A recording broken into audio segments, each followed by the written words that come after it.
آخر فقرات اليوم مشاهدينا، ويعني الحديث يطول عن الكونفدرالية الإفريقية ودوري الأبطال الإفريقي وأيضا الدوري الممتاز المصري لكرة القدم. واحد من نجوم كرة القدم المصرية ضيفنا العزيز دائما وأبدا، والمدير الفني لفريق الناشئين بنادي الشباب السعودي كابتن جمال السيد. كل سنة وأنت طيب يا كابتن جمال. اهلا بيكم وكل سنه وانت طيب، وكل سنه والشعب المصري كله طيب بمناسبه عيد الفطر المبارك. كل سنه وانا سعيد اني معاكم في صباح الرياضه. انا عاده هناك على فكره متابع جيد ليها على طول باستمرار يعني، وعلى الفيس مع بعضينا يعني. وبالظبط ابو حميد على الفيس على طول. شرف لينا يا كابتن. احنا خلينا نبدا بقى من النادي الاهلي. حضرتك كنت نجم كبير في النادي الاهلي ومنتخب مصر. خلينا نبدا من النادي الاهلي في كاس الكونفدراليه. امبارح تعادل سلبي مع استاد مالي في مالي. شفت ازاي هذا اللقاء وشفت ازاي خروج الاهلي بالتعادل السلبي؟ والله انا من الناحيه الفنيه طبعا اتفرجت على المباراه، شايف ان النادي الاهلي حقق الهدف اللي هو عايزه من الجانب الدفاعي. يعني الاهلي لعب بتحفظ شويه دفاعي، بدليل ان هو لعب 3، واعتقد ان كان في كلام كتير على الطريقه دي يعني، ولكن هو نفذها كويس من الناحيه الدفاعيه. ولكن شايف ان الشق الهجومي كان فيه بعض القصور شويه، وخاصه عدم التكمله من رمضان صبحي بصوره جيده، وعدم التكمله من مؤمن سليمان مع عمرو جمال بذل مجهود كبير، او مؤمن زكريا بالظبط. فاعتقد ان ما كانتش التكمله بالصوره اللي هي تعمل فاعليه هجوميه بشكل كبير. لكن دفاعيا الاهلي لعب منظم دفاعيا، وتكاد تكون ما كانش فيه فرص خالص لاستاد مالي، ولكن كان ناقص بس الشق الهجومي ان هو يتنفذ ممكن في الشوط الثاني بصوره اكبر. ورغم برضو التغييرات اللي عملها الكابتن فتحي شايف ان هي ما عملتش الفاعليه الكبيره اللي هي ممكن تحقق الهدف، او ان هي ان احنا نكسب المباراه، لان كانت هتقربنا جدا من الدور الثاني. الكابتن فتحي مبروك عمل تغييرات امبارح. عمرو جمال ورمضان صبحي نزل بدلهم عماد متعب، تريزيجيه وعماد بشكل كويس، رغم ان هو نزل وكان نشيط وعمل فعاليه هجوميه مش وحشه، بس برده مش بالصوره اللي هي تكسبنا المباراه، او ممكن السيناريو اللي كان حاطه الكابتن فتحي. انا شايف ان هو كان مقسم المباراه لسيناريوهات معينه، خاصه الشوط الاولاني. ايه هي يا كابتن؟ نمره 1 ان احنا ما نخشش فينا جول، ونجحنا فيها دي لحد كبير لاخر المباراه، لان فعلا التامين الدفاعي اللي كان عامله محمد نجيب وشريف حازم وبسعد سمير كان عامل تامين دفاعي كويس جدا، وكان عامل فيه عمق دفاعي جيد. ممكن يكون عمق مش ظاهر بالنسبه لمحمد نجيب، او بالصوره القديمه ان هو ممكن ليبرو، كان ال3 بيلعبوا تقريبا على خط واحد فلات، بس كانوا مأدوها كويس قوي، بدليل ان مفيش تقريبا كور خالص على شريف اكرامي خطر الا واحده او 2، ونجح شريف اكرامي ان هو يتعامل معاهم بشكل جيد. بس كان ناقص بس الفاعليه الهجوميه، المساعده الجيده من وسط الملعب. وخاصه كنت اتمنى ان هي تبقى بصوره اكبر من رمضان صبحي ومؤمن زكريا بصوره اكبر من كده. هل نقول ان الاهلي اهدر ممكن كان يفوز في هذه المباراه؟ انا شايف ان هو كان ممكن الاهلي يفوز في المباراه دي، لان فعلا فريق استاد مالي فريق جيد وفريق منظم وكل حاجه، بس خبرات النادي الاهلي كانت باينه في الملعب ان احنا متفوقين عليه. احنا بنتحكم في رتم المباراه، ودي من الحاجات اللي عملها فالكابتن فتحي كويس قوي، التحكم في رتم المباراه بشكل كويس. احنا امتى نهدي المباراه، وامتى ان احنا فعلا نرتفع برتم المباراه، وان احنا عايزين نروح على الجول، ودي فعلا كان بيعملها كويس قوي قوي امبارح حسام غالي. عبد الله السعيد كنت شايف ان انتاجه ممكن يعني ما كانش بالصوره الجيده قوي، بس ممكن عشان كان واخد ادوار دفاعيه مع حسام غالي في غياب حسام عاشور، كان واخد ادوار دفاعيه اكبر نسبيا. فدي قللت عبد الله السعيد من الناحيه الهجوميه شويه. بس كان المفروض انت مركز شويه على الشوط الثاني بشكل اكبر، يعني انه كان يعني ما بين الشوطين بالنسبه للسيطره يعني. بالنسبه للسيطره يعني برضو الشوط الثاني الموضوع نزل شويه، الموضوع بالظبط هبط شويه. انا شايف ان هو كان يعني الكابتن فتحي مبروك زي ما قلت لحضرتك، ان السيناريو الثاني او السيناريو الثالث بتاعه ان هو ممكن اكسب في الثلث ساعه الاخير، في ال 25 دقيقه الاخيره. زي ما عمل برضو دلوقتي لما اجي اتكلم عن ماتش الزمالك، عمل كده فعلا فيريرا، بس فيريرا نجح لان كان عنده فاعليه هجوميه بصوره اكبر، والتوفيق اللي كان عليه مصطفى فتحي ومعروف يوسف دي كسبت الزمالك المباراه. صحيح. هو كان فعلا عامل السيناريو نفس السيناريو، ان انا امشي بخطوات في المباراه، ان انا الشوط الاولاني برضو ما يدخلش فيه هدف، نفس الكلام وتحقق. يعني انا ال3 مباريات تابعتهم كمان، وهربط بينهم مباراه سموحه، والسموحه نفس الكلام، كان ماشي بنفس السيناريو، كان دكتور ميمي عبد الرازق ماشي بنفس الكلام، بس دفاع صريح يعني. بالظبط، بس دفاع صريح. اللي فرق ان هم فعلا دي خبرات لعيب سموحه، انا بعذرهم طبعا لان المباراه برضه بيلعبوا فريق كبير، غيابات كتير وعرفت ان اعتقد ان كان عندهم 2 حراس مرمى في الاحتياطي، نفس الظروف اللي كان بيقابل على النادي الاهلي، وغيابات كبيره، فدي اثرت عليهم شويه.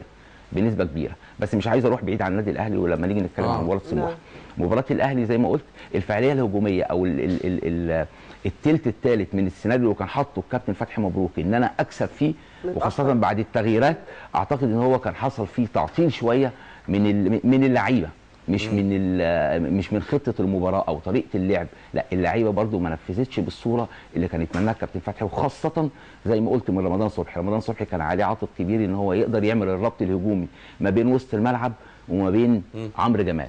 ففي اوقات كتيره جدا تحس ان الكره كانت بتيجي لعمرو جمال فكان بيوقف محطه كويس عليها، بس ما فيش المساعده اللي هي المساعده السريعه من رمضان ومؤمن زكريا. بس كان في فرصه لعمرو جمال امبارح برضه اهدرت بشكل كبير يعني. تمام. انا بتكلم يا كابتن عن ايه؟ عن مجموعه فرص، دور خط الوسط او دور خط الوسط ومجموعه فرص. انا ممكن فرصه واحده في المباراه ممكن ابقى لك واكسب بيها، تيجي لي ممكن وارد، ولكن انا لما بتكلم عن ايه؟ عن ادوار تديني فرص اكتر بالظبط، فاقدر ادخل عن ادوار. تمام. ايوه اقدر ان انا اقرب للهدف. ممكن واحده تروح اجيب الثانيه، ما تبقاش فرصه واحده مثلا، ما تبقاش فرصه واحده، ممكن على استحياء. ممكن حصل تحرك جيد فيها بتاعت عمرو جمال دي فعلا واهدرها عمرو جمال، بس انا كنت اتمنى ان هي تبقى 3 4 فرص، ايوه 5 فرص. دي هتديك الاولويه ان انت قريب جدا من مرمى المنافس وقريب جدا من التهديف. ده اللي كنت اتمناه بالنسبه للنادي الاهلي، ولكن النتيجه طبعا جيده. النادي الاهلي احتفظ بالمركز الثاني وقريب، وطبعا النجم الساحلي دلوقتي هو الاول 6. هو المباراه الجايه مع النجم، والنجم بالظبط، والمباراه الجايه مع النجم دي اعتقد انها هتحسم، والاهلي الثاني 4 نقاط. هتحسم قمه المجموعه ان شاء الله، ممكن تكون لصالح الاهلي باذن الله. حضرتك قلت كابتن فتحي مبروك قسم المباراه لعده سيناريوهات او عده اجزاء، كل جزء كان بيلعبوا فلسفه معينه. تمام. لكن الفريق بدايه المباراه كان واضح ان هو بيبحث عن هدف مبكر يا كابتن جمال، ما كانش بيبحث عنه بعد التغييرات اللي اجراها الكابتن فتحي، وبداها في الدقيقه 64 تقريبا من المباراه. تمام، بدا التغييرات، ولكن انا بتكلم طبعا عن ظروف الماتش او ظروف الجيم. الاول ما تشوف الطريق او التشكيل وضعي طبيعي تعرف ان انت مأمن دفاعيا، لان انا لو هلعب هجومي وهلعب بريسك هجومي او مخاطره هجوميه عمري ما هلعب ب3 ورا، لان اللعيب اللي انا نقصته من نص الملعب ايا كان تريزيجيه او ايا كان، هفترض مثلا ان انا خرجت واحد من ال3 اللي هم السردباكات، ايا كان اسمه شريف حازم او محمد نجيب او سعد السمير، واستفدت بتريزيجيه في الحته الهجوميه، اعتقد ان كان هيبقى فيها كثافه هجوميه، ولكن كان هيبقى فيها ريسك دفاعي يعني اكبر شويه. هعمل مساحات في ملعبي، وخاصه ان هم عندهم اطوال وعندهم سرعات. فالكابتن فتحي مبروك لعب على النقطه دي، ان انا أأمن دفاعي اولا ثم افكر في الهجوم ثانيا، وخاصه ممكن يكون استاد مالي بالنسبه لنا فرقه مجهوله او ما شافوهاش كتير، او ممكن يكون شافها. اعتقد انه لعب قدامها قبل كده كمان النادي الاهلي. ممكن يكون لعب قدامها، انا ممكن حتى لو هو شافها اعتقد برضه ممكن يكون شافها فعلا واتفرج على ماتشات وبناء عليه حط الطريقه دي او حط الخطه ان انا امن دفاعيا الاول، ودي نجحت فعلا بشكل كبير. انا ضيقت المساحات وما كانش فيه اي خطوره تكاد تكون على النادي الاهلي باستثناء الفرصتين اللي اتكلمنا عنهم اللي شانهم شريف اكرامي في اخر المباراه.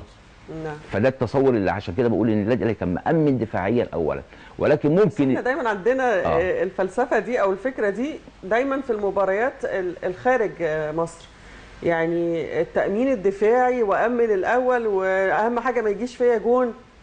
هل احنا محتاجين نغير فكرتنا شويه ولا لا يبقى كده؟ هي لا مش لازم تبقى كده، هي حسب اسم الفرقه. انا شايف ان هي بتبقى حسب اسم الفرقه. نعم. يعني برضو عشان اروح لماتش الزمالك مثلا شويه اتكلم، الزمالك فعلا الزمالك كان مأمن دفاعي كويس بس ما غيرش طريقته، لعب بنفس الاربعه ورا. بعض الغيابات جاب من حماده طلبه من ناحيه الشمال، لعبه من ناحيه اليمين، ونزل احمد سمير. واحمد سمير طبعا من الناشئين الكويسين اللي شايفه ان هو ليه مستقبل كويس، لما ياخد مباريات هيبقى احسن من كده. كان مهزوز نسبيا شويه في المباراه، بس يعني احمد مع اللعب من اللعيبه كويسين جدا ممكن استفيد بيهم نادي الزمالك في ناحيه الشمال دي مستقبلا، لان هو ولد صغير. لو جينا اتكلمنا عن طريقه لعب فيريرا هنلاقي فيريرا لعب ما لعبش يعني امن نص الملعب كويس، ما بداش التامين من الخلف زي النادي الاهلي، امن من نص الملعب، عامل زحمه في نص الملعب، وظاهريا من وجهه نظري الشخصيه ما اعرفش هو طبعا اعتقد ان هو كان بيلعب 4 وقدامهم 1، يعني ابراهيم صلاح. فممكن ابراهيم صلاح ده بس ليبرو لقدام مأمن كويس قوي نص الملعب ومغطي كويس قوي لما بيتحرك احمد توفيق او بيتحرك احمد عيد عبد الملك، اللعيبه دي بتتحرر شويه، بس دائما وابدا موجود ابراهيم صلاح لعيب مأمن لي الناحيه الدفاعيه. بس في المرتدات يعني الهدف مثلا اللي دخل في الزمالك برضو لاحظنا انه في خطأ معين حدث هو اللي ادى الهدف، يعني برضو اتعملت صح. تمام. يعني لو في فريق معتاد على المرتدات بشكل سليم يستطيع اختراق الزمالك بسهوله يعني مش بصعوبه. بالظبط. بس انا عايز اقول ايه، الزمالك برضه فرقه اورلاندو بمنتهى الامانه، فرقه اورلاندو فرقه كويسه، فرقه تقيله، فرقه كويسه جدا جدا، مش فرقه سهله. فالزمالك عودته وجمهور بالظبط، جمهور يعني كبير وفرقه كبيره، ولعبت انديه كتير، ولعبت اعتقد النادي الاهلي قبل كده واصطدمت بانديه مصريه كتير، من الفرق المنظمه فريق جيد. انما الزمالك برضه تتحسب له عودته للمباراه والريسك الهجومي اللي لعب عليه مع تغييرات فيريرا، وخاصه التوفيق العالي لمصطفى فتحي، وده من اللعيبه اللي هتبقى لها شأن كبير بصراحه في مصر، لعيب كويس جدا. قدر ان هو يتفوق في المباراه، وقدر ان هو يسجل هدفين وكسب المباراه، ومباراه هتقربه جدا جدا من السيمي فاينل. قيمه المباراه دي هتبان قدام شويه. بس جرأة يعني او الوصول ده استكمالا لسؤال منى، موضوع احنا بنخرج دفاعيا، بس في نفس الوقت لما بنفوز في مباراه خارج الارض وبيبقى فيه اعتياد على ده، الموضوع ده بيفرق كتير جدا كتير جدا، بيدينا ثقه فعلا. انا بيديني ثقه، ما بقاش تفكيري الاول ان انا الاول ما اروح يعني انا عايز اظن اعمل ان دفاع. الزمالك دلوقتي حالته النفسيه مختلفه تماما عن فترات اخرى سابقه. لا بالظبط، دي حقيقه. المكاسب اللي بيكسبها نادي الزمالك وقربه من الدوري العام، وكان واقعيين الزمالك قريب فعلا من الدوري العام، الاهلي بيحاول وكل حاجه، بس طبعا دلوقتي انا شايف ان الزمالك الاقرب، يعني هو المنطق بيقول كده، او انما بالارقام لسه الدوري خارج الملعب، خارج لسه بره. الاهلي برضه هينافس وبينافس لاخر لحظه، ولكن نادي الزمالك زي ما قلت لحضرتك ان فعلا دي بتديله عامل نفسي كبير، ان انا لما بكسب بره وبكسب فرق كبيره ما بكسبش فرق قليله، دي بتعمل لي بالظبط، بتديني ثقه في نفسي بشكل كبير جدا، وبتامني ان انا طريقتي ان انا ماشي صح، ان انا ممكن ما يعني ما اغيرش طريقتي، انا ممكن اغير طريقتي، ممكن اغير في نص الملعب، ممكن امن دفاعيا اكتر، ممكن اثبت ديفندر زي ما ثبت ابراهيم صلاح نسبيا قدام الاثنين السرد باكات، دي ممكن بتسهل لي كتير، بتعمل لي حاجز دفاعي كويس. ولكن كون ان ممكن فرصه توصل وتدخل جول مش مشكله، طالما ما عندي القدرات الهجوميه ان انا اقدر اعوض بيها، ده الاهم، ده بالاهم بالنسبه لي. دي برضه فلسفه مدرب. صحيح. انا ممكن يبقى فلسفتي انا شخصيا ان انا نمره واحد ما يدخلش فيا جون، انما المشكله ان انا بعد ما يدخل فيا جون انا تصوري ايه بعد كده؟ السيناريو بتاعي ايه؟ هتصرف ازاي؟ ده الاهم. نعم. انا ممكن الكوتش بقى هيتصرف ازاي في الملعب؟ ما هو وارد النادي الاهلي بيلعب بثلاثه في المباراه، صحيح، والولد طلع في الكره اللي بالهيد ولعبها، وشريف اكرامي موفق فيها بشكل كبير وبذل عليها مجهود جبار، كانت ممكن تدخل، والنادي الاهلي مأمن بثلاثه، وزي ما قلت لك كان مأمن كويس قوي، ومفيش اي مساحات الفرقه تلعب فيها، مفيش خالص، بس واحده فلتت زي الواحد بتاعت نادي الزمالك. بس المشكله بقى ان الفرصه لما دخلت في نادي الزمالك، نادي الزمالك بقى شكله ايه؟ ما يحصلش انهيار، يحصل تماسك عشان اقدر ان انا اعوض، ده الاهم بالنسبه لي. مين يا كابتن جمال من المديرين الفنيين بتشوفه بيفكر كويس قوي وهو خسران؟ انا هقول حاجه، انا بصراحه الدوري يعني انا تابعته هنا شويه نسبيا، لان انا لما كنت هناك كان معظم ماتشات الدوري الممتاز بتاعنا بتيجي في اوقات تماريننا، لان كانت الماتشات بتبقى بالليل، احنا في ساعه هناك متقدم، يعني احنا ساعه متقدمه في السعوديه، فمعظم تدريباتنا بالليل طبعا عشان الحراره والحر والاولاد، ان كان حتى الفريق الاول تمريناتنا، فكانت بتصادف ان انا مباريات قليله جدا. انما طبعا انا طبعا متابع على طول الدوري، يعني متابع حتى قرايه، او اخش على النت اعرف النتائج، اعرف الفرقه دي عملت ايه، لازم تعرف مين اللي جاب الاجوان، مين اللي جاب. دي من النقط اللي يعني انا شايف برضو المدرب، انا مش هقول اسم مدرب معين، بس هي لازم تبقى في فلسفه المدرب. نعم. بمعنى انا المدرب الذكي اللي بيعجبني ان هو بحس ان هو حاطط كذا سيناريو للمباراه. انا لما ممكن انا دلوقتي عايز مثلا الثلث ساعه الاولاني لو بلاعب، يعني مش هتكلم عن ان انا بلاعب مثلا ان انا ماسك النادي الاهلي او ماسك نادي الزمالك، هتكلم على المدربين اللي هم العامه مثلا زي الانديه المتوسطه. نعم. انا لما بلاعب النادي الاهلي ببقى عايز ايه؟ مثلا ببقى عايز اول ثلث ساعه عايز ايه من المباراه؟ امشي السيناريو يبقى شكله ايه؟ تغييراتي ممكن تبقى في دماغي شكلها ايه؟ مين بيعجبك من بره لو دخل مين بيعجبك؟ اللي بيعجبني طبعا دلوقتي او اللي هو بالنسبه لك المعلم، يعني زي لا مورينيو، بمنتهى الامانه مورينيو، لان مورينيو لما تيجي تقيمه كمدرب عظيم لسبب بسيط. انت لو بصيت لفرقه تشيلسي، فرقه تكاد تكون بلا نجوم، هازارد مع كامل احترامي ليه وادائه الجيد وامتيازه في تشيلسي، برضه في كتلتين كبار قوي عمره ما هيقدر يقرب منهم، ميسي وكريستيانو، تقولين كبار. فمورينيو بيقدر يتعامل مع المباراه بشكل جيد جدا جدا مع جميع الفرق، بيقدر ان هو لما باجي العب مع فرقه ببقى عارف انا بس لو معاه فريق متخم بالنجوم ممكن يرتبك اعتقد، وده حصل فعلا. ده حصل فعلا بالظبط. يعني انت جبت هو يشتغل مع حقيقه انا شايفه كده مع الانتر. لو رجعنا لورا شويه مع الانتر نفس الكلام، من المدربين العالميين اللي يقدر يتعامل مع انصاف النجوم. دي حقيقه. انما مع النجوم عانى مع ريال مدريد. انت صحيح. قلتها وجبت لي سابقه، يعني سابقه قدامنا واضحه. انما مع الفرق اللي هي انصاف نجوم بيتعامل معاها بشكل جيد جدا. عندك تجربه مع انتر ميلان، تجربه مع تشيلسي، وتشيلسي برضه في الولايه الاولانيه بتاعته والولايه الثانيه اللي شغال فيها نفس الكلام. يعني بيكسب وماشي على فرق عظيمه، مانشستر يونايتد ومانشستر سيتي، وخد الدوري مع بورتو، دوري الابطال. دول المدربين العالميين. انما انا برضه عشان ما اروحش بعيد، المدرب اللي بيعجبني فلسفته اللي هو بيبقى عنده تفكير، ممكن ان انا عندي كذا سيناريو للمباراه. بمعنى بقسمه ممكن سيناريوهين اتنين، شوط اول وشوط ثاني، ممكن اقسمه 3-3، ممكن الثلث الاولاني يبقى عايز اعمل ايه في المباراه وعايز وتصوراتي ايه، وخاصه لما بلعب الفرق الكبيره. انا لما يدخل فيها جون هعمل ايه؟ لازم يبقى عندي تغييرات. ممكن اكون في سيناريوهات بتبقى للمباغته مثلا او لحاجه مش متوقعه، يكون هو قاريني قوي كتاب مفتوح بس انا باخده بحاجه غريبه. لا باخده حاجه غريبه، تغيير في طريقه لعب، ممكن في تعديل طريقه لعب مثلا. لما بكسب بجيب جون في الاهلي، لا ما انا مش لما اجيب في جون في الاهلي مثلا وبلعب مثلا بلعب 4-4-2، لا ما انا مش هقعد العب 4-4-2. يبقى عندي برضو ايه سنش شويه، انا بلعب النادي الاهلي او الزمالك.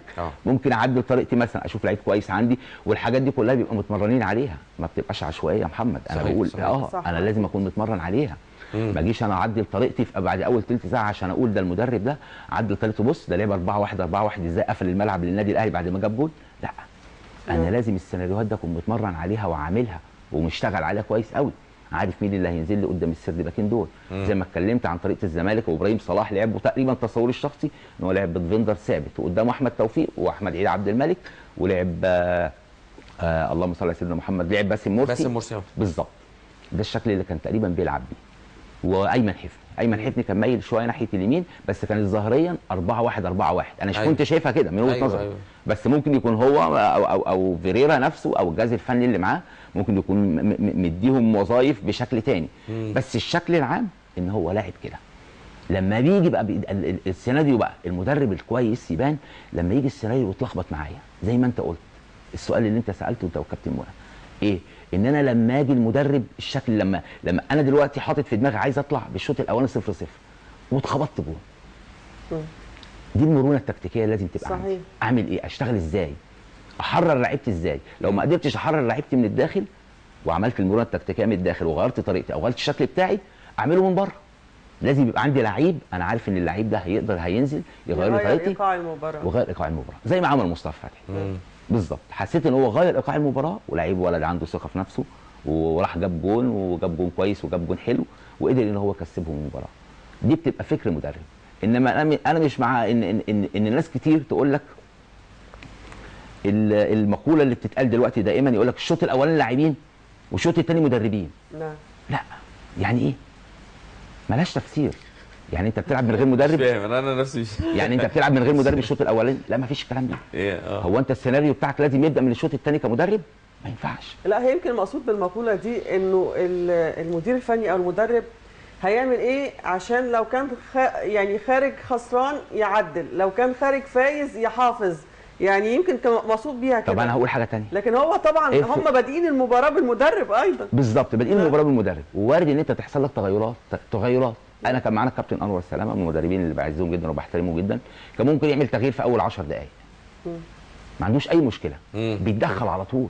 ما هو انا ممكن اقعد اقول طب استنى شويه، طب عشان نفسيه اللعيب، طب استنى، طب ما لا، طب ما انا ممكن على بال ما استنى اكون اتخبطت جولين 3 من حته معينه عامله لي مشكله. بالظبط، في ثغره معينه. بس انت يا كابتن جمال كمدرب يعني تحب انك تغير اللعيب بعدها ب 10 دقائق وبربع ساعه من المباراه؟ هقول حاجه، هي فلسفه مدرب. انا ممكن تحصل، وارد تحصل. انا ممكن اكون حاطط سيناريو في دماغي معين. لا ما اقصدش انها وارد، هي طبعا وارد في الاصابه مثلا. بالظبط، في الظروف الطريقه، وارد في اصابه في طرد اي حاجه. في حاجه ثانيه. في الحاله العاديه بصيت للملعب حسيت كده في اول 10 دقائق ان اللاعب ده مش بادئ مظبوط، تسحبه على طول ولا تستنى عليه شويه؟ لا اسحبه لو عامل لي مشكله، وخاصه في الخطوط الخلفيه. بس ما تبانش ليك قبل ما تدخل المباراه؟ لا ما تبانش، صعبه ما تبانش، وخاصه مع الفرق اللي هي بيبقى عندها لعيبه كويسه كتير تقدر تعمل لي مشاكل، وخاصه الفرق الكبيره بيبقى عندهم لعيبه كتير، انا ممكن يغيروا لي شكل الفرقه في اي لحظه. ممكن مثلا اجي مثلا بلعب النادي الاهلي وماسك اي فرقه من الفرق ايا كان اسمها، واتفاجئت مثلا وليد سليمان، لعيب زي وليد سليمان او رمضان صبحي او تريزيجيه، ان اللعيبه دي بتلعب في اكتر من مركز. اكون حاطط مثلا في تخيلي او في مخيلتي ان تريزيجيه ده دايما بيلعب ناحيه الشمال او بيلعب هاف شمال مثلا، لقيته بيلعب ناحيه اليمين مثلا هو وباسم علي، وممكن يكون مثلا لعيب كمان مايل ناحيته مع عبد الله السعيد، هتعمل لي ازمه. لازم اغير، لازم اغير. ما قدرش اغير يبقى عندي مرونه تكتيكيه من داخل الملعب، والمرونه التكتيكيه دي بتعتمد على لعيب، يبقى عندك لعيب كويس، لعيب جوكر تقدر تجيبه، تعالى العب لي هنا، تعالى العب لي هنا. لو ما عنديش اللعيب ده لازم غصب عني هبدا بالتدخل الخارجي من على الدكه جنبي، لازم عشان ما اعملش مشكله. ما انا ممكن استنى شويه اقول ممكن لا ده ممكن تتقفل، لا اصل في مدربين بيحبوا كده. في كام لعيب جوكر في مصر؟ لا هو لعيبه الجوكر في مصر يعني ما تقوليش مش هقول اسماء، مش كل ما اسالك سؤال تقول لي مش هقول اسماء. لا ما بيحبش يزعل. احمد فتحي احمد فتحي من احسن اللعيبه اللي لعبت جوكر في مصر بصراحه. يعني الى وقتنا هذا، لان كان بيعمل مرونه تكتيكيه عنده ما شاء الله. لسه جايبين سيرته. يعني كابتن حسن شحاته استغله كويس قوي في كاس حاجه جميله يعني. قدر ان هو بيكسب مباريات ويدخله سردبك، مسك لعيبه كبيره من اللعيبه اللي هي بتريحك. وكان بركات فعلا، بركات كمان من اللعيبه اللي عندها مرونه تكتيكيه ولاعيب تكتيكي، لعيب كويس قوي. انت خدت الرخصه ايه يا كابتن صح؟ تمام الحمد لله لسه. خدت الرخصه ايه؟ لما جيت من شهر بصراحه اتبهدلت وسمعنا انا تعبنا فيها قبل الفقره قلت لنا ان انت الشمس كان العمل تعبنا فيها قوي. لا كانت رخصه بصراحه، رخصه جاده، واحنا استفدنا منها بشكل كويس قوي، وكان قائم عليها الدكتور محمود سعد المدير الفني للاتحاد. وكان فيها مدربين كبار، محاضرين كبار بصراحه، كلهم حضروا لنا بشكل كويس واستفدنا منهم كتير جدا جدا. وكان مجموعه كمان من الحاجات الكويسه قوي اتعملت السنه دي، كان معانا مجموعه مدربين من تونس جم خدوا الكورس معانا، ومدرب كمان دارس من السودان. فدي من الحاجات اللي لو جات لك فرصه تشتغل محلل في استاد النيل توافق؟ والله استاد النيل ده شرف عظيم ليا طبعا. دي حقيقه والله يعني. انا اتمنى طبعا اوافق، مفيش كلام يعني. انا استاد النيل من المتابع جيد ليه، وبحب جدا متابعه قوي يعني بصراحه، متابعه ايا كان من ساعه ما حتى جددتوه وجدد وبقى شكله عظيم. بتمنى ان هو كمان يعني عارف كل شويه تجدده عشان يوصل لمرحله يجابه القنوات الفضائيه. ان شاء الله ان شاء الله. لا حقيقي والله، وشايف ان هو في طفره ممتازه باذن الله. انا عايز اعرف بس سريعا رايك في اللقاءات القادمه. انت قلت مباراه الاهلي والنجم القادمه هي مباراه قمه المجموعه، في الزمالك هيلعب مع ليوبار، وسموحه عنده مباراه مع مازيمبي في دوري الابطال، شايفها ازاي؟ والله بالنسبه للاهلي مباراه صعبه، النجم الساحلي فريق كويس على عكس الترجي. يعني الترجي مش لاقيين نفسهم لسه، مش فريق الترجي شايفه، بس ممكن يكون عشان الدوري برضه في تونس مش في الوقت ده اعتقد متوقف يعني. انما بالنسبه لمباراه الاهلي والترجي دي هتبقى مباراه حاسمه، مباراه كبيره، والنادي الاهلي اعتقد ان هو هيتفوق فيها. انا شايف ان خبرات لعيبته وادائه في المباراه امس، رغم ان هو ما سجلش اهداف، بس ممكن النادي الاهلي فعلا يتفوق في المباراه دي ويعمل نتيجه كويسه. السموحه امام مازيمبي. سموحه محتاج شويه يعني لعيبته تبقى عندها ثبات نفسي شويه، او مش هقول، عايز اقول مش يعني بمعنى اكبر، يبقى عندهم جرأه شويه. ممكن دي بتيجي من المدرب، ان دكتور ميمي امبارح برضو فرقه اللي هي فرقه كبيره، وقدروا ان هم يسيطروا على المباراه بسرعه، وقدروا ان هم يجبروا سموحه على الدفاع. انا مش عايز اقول سموحه برضو كان نازل يدافع، لا، في اوقات انت بتجبر على الدفاع، وخاصه في وسط الماتشات اللي فيها جماهيريه كبيره وفرق كبيره زي فرقه بحجم الهلال السوداني. يعني لعيبه سموحه معذوره نسبيا شويه. انا اعتقد ان هي ممكن لما تدخل البطوله ماتشين كمان ولا حاجه، بس مش عايزهم ايه تبقى فيها لا قدر الله هزايم. لو تعادلات حتى سموحه برضو ممكن يقدر يوصل للمنافسه في الاخر بشكل كويس، حتى لو قدر الله ما وصلش للسيمي فاينال يبقى في المنافسه لاخر مباراه. انما مش عايزين ايه يعني يتخبط ماتش ثاني في الوقت، تبقى صعب عليه شويه. الزمالك ماشي بخطه ثابته. الزمالك ماشي بخطه ثابته بصراحه، ومن الفرق المنظمه جدا دلوقتي، وعندهم ادواتهم كويسه، وشايف ان هم هيكسبوا اورلاندو هنا وهتصدروا المجموعه بشكل كويس. ده تصور لنادي الزمالك. احنا عايزين الاهلي والزمالك الاثنين يتصدروا المجموعه ان شاء الله. ما احنا عايزينهم يلعبوا في النهائي اول وثاني كده، هيقابلوا بعض. مش عايزين كده بالظبط. مش مطلوب عايزين بالظبط. عايزين ان هم فعلا يمشوا اول عشان ما يقابلوش بعض يعني. ان شاء الله باذن الله. ان شاء الله باذن الله. شكرا كابتن، نورتنا النهارده. نورتنا يا كابتن جمال جدا، وانا سعيد ان انا كنت معاكم، وكل سنه وانتم طيبين. كل سنه وانت طيب يا كابتن جمال. بشكرك يا منى، شكرا جزيلا. كل سنه وانت طيب. وانت طيب. كل الشكر لحضراتكم مشاهدينا على حسن المتابعه. على امل اللقاء غدا ان شاء الله وفريق عمل جديد. الى اللقاء.